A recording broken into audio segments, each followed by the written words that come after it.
Et là, on va voir avec Stéphane comment fabriquer du vin avec du gel hydroalcoolique. Stéphane, comment vas-tu? Euh, ou l'inverse, Ou ou l'inverse. On l'inverse, va ou essayer de l'inverse. fabriquer du gel hydroalcoolique à base de vin. Alors attends, Oui, ou le- l'inverse, mais faut voir. Moi, je pense qu'il faut faire des essais. Écoute, hein. Donc, eh bien, écoute, non, mais vas-y. alors voilà l'idée. Est-ce que l'un ou l'une d'entre vous a suivi récemment les recettes pour fabriquer du gel hydroalcoolique chez soi? Est-ce que quelqu'un a testé ça? Marie-Rose, je te sens bien là-dedans, non? Non, pas du tout. Non, pas du tout. Moi, j'utilise le savon. Ouais, Le c'est bien savon, aussi, c'est ce qu'il y a de mieux, hein. voilà, Le savon, c'est quand même meilleur que le gel, il faut le c'est savoir, ça. ouais, Oui, oui. mais, Et ça mais marche. voilà. Bah oui, ça marche très très bien, ouais. Et en fait, si vous avez regardé toutes les recettes, quels sont les composants principaux du gel hydroalcoolique? Il faut, De l'hydro et de l'alcoolique. voilà, de l'eau et de l'alcool, c'est bien ça. Un alcoolique et de l'eau. Non, mais il faut le composant principal. En fait, il y en a d'autres après, notamment de l'eau distillée. Donc, mais le composant principal, c'est l'alcool. C'est soit de l'éthanol, soit de l'isopropanol. Alors là, je ne vais pas rentrer dans les trucs chimiques, sinon on va plus s'en sortir. Qu'est-ce que l'éthanol? C'est le nom, justement, c'est le nom scientifique de l'alcool. On l'obtient par fermentation de fruits ou de céréales quand on va faire des poissons, ou bien de la betterave pour la production industrielle. D'accord? Or, comme je viens de le dire, les fruits, les céréales, le thé par exemple, enfin l'orge par exemple, le blé peuvent servir à obtenir de l'éthanol pardon, par fermentation. Or, 1 plus 1 étant égal à 2 et toutes choses égales par ailleurs, en ce moment, je ne sais pas si vous avez suivi, mais la filière viticole a beaucoup de mal en cette période de confinement, de virus. Elle ne vend plus, il n'y a plus d'exportation, il n'y a plus de magasins où acheter du vin, donc elles ne vont plus, il y a des stocks qui se remplissent. Pourtant, les Et cavistes sont restés ouverts car reconnus comme première nécessité. ouais, effectivement, les cavistes, mais les cavistes sont pas les premiers vendeurs de vin. C'est plutôt les grandes surfaces. On regrettera ou pas, chacun pensera ce qu'il veut.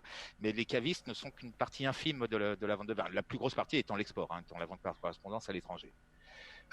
Et donc, il y a un eurodéputé, un socialiste, Monsieur Éric Andrieux, qui s'est dit tiens, on a de l'alcool dans nos cuves là, on a besoin de gel, et si on faisait des gels hydroalcooliques à base de vin. Tout le vin qui est fermenté, qui était en attente d'être embouteillé et qui va rester dans les cuves euh, jusqu'à on ne sait pas quand, pose un problème parce que, un, il ne peut pas être stocké indéfiniment. À un moment, il va falloir vider les cuves pour pouvoir faire de la place pour les nouvelles vendanges. Mhm. Donc, voilà, c'est la question, c'est qu'est-ce qu'on fait de ce vin qui est en train de fermenter? Mais Matt a une Est-ce idée, qu'on hein. est-ce qu'on le jette? Oui, Voilà. c'est ça. Mais Emmanuel aussi On sait le quoi en picole. faire. Est-ce qu'on le jette? Est-ce qu'on le distribue? Est-ce qu'on arrête les vendanges pour le conserver? Et puis tant pis dans ce cas-là, c'est le raisin qu'on perd. Donc il y a vraiment toute une Pour le réflexion. distribuer, hein. On pourrait le distribuer, effectivement, ouais. Et donc il y a vraiment toute une réflexion qui s'est faite autour de ça. Et donc cet eurodéputé, Monsieur Éric Andrieux, s'est dit, eh ben tiens, utilisons le vin, ce vin-là qui est en train de fermenter dans les cuves de nos viticulteurs pour produire du gel hydroalcoolique. Alors c'en est encore simplement au stade de l'idée. Il faut savoir que techniquement c'est tout à fait faisable, rien ne s'y oppose. C'est juste encore au stade de l'idée, mais pourquoi pas, ça peut venir. On avait déjà du gel de luxe fait par LVMH. Vous avez vu le gel Christian Dior, le gel Guerlain, Givenchy, un gel issu d'un grand cru, un gel, je sais Château. pas, un Château Lafite ou un Pétrus Pomerol gel hydroalcoolique, ça peut être sympa comme idée, non? Ouais, ouais. On risque de sentir bon des mains. Ouais, on risque de sentir Ouais. bon des mains. Là, le plus compliqué, c'est de résister à la tentation de le boire, je pense. Oui, parce que faut pas se lécher les mains, quoi. C'est quand même l'idée de base du truc. Ouais, j'avoue que l'odeur du vin sur les mains, mais- je suis pas méga. Ouais, mais ça Bon, va tacher, non? Tu vas avoir les mains C'est quoi rouges ces et tout. scrupules? Il n'est pas dit que ça ait l'odeur ou ni même la couleur d'ailleurs. Oui, puis il s'agit de du sauver vin. la filière viticole. Moi, je veux bien Oui, prendre. quand même, je pense C'est que- important. On comme- pinaille. Vous pinaillez là, quand même. On On pinaille. peut consentir à quelques sacrifices pour un noble objectif comme celui-ci, évidemment. Oui, Matt, tu Non, mais- es d'accord? Toi aussi, tu peux consentir à quelques sacrifices. On Non, mais aborde ouais. enfin, on aborde peut les enfin le aider. vrai sujet, hein. Oui, oui, on Bah oui, aborde, voilà. Ah, il on pourrait, aborde enfin le vrai vraiment sujet, oui, remplir, Emmanuel. 1 heure Il d'émission pourrait pour en arriver remplir là, les- bravo. Il Bah, pourrait les- remplir les cuves d'eau potable, non? Ils prennent les réserves et puis ils mettent.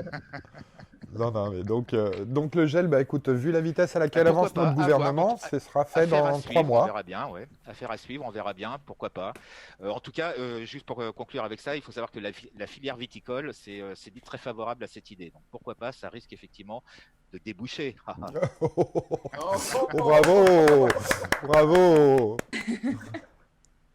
Voilà, deuxième petite initiative dont je voulais vous parler. Vous le savez, donc sortir au resto en ce moment, c'est compliqué.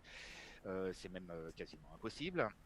Et il y a plusieurs professionnels de la critique gastronomique qui se sont dit, bon, qu'est-ce qu'on va faire? Nous, on a un site internet à remplir, on a un livre à remplir. Qu'est-ce qu'on va faire qu'est-ce qu'on va mettre dedans? Ben, alors, ils vont rien mettre dedans, mais sur leur site internet, ils ont décidé de lancer un concours de la meilleure table confinée de France. Ça, c'est c'est un truc, c'est hyper familial. C'est pour toutes les familles.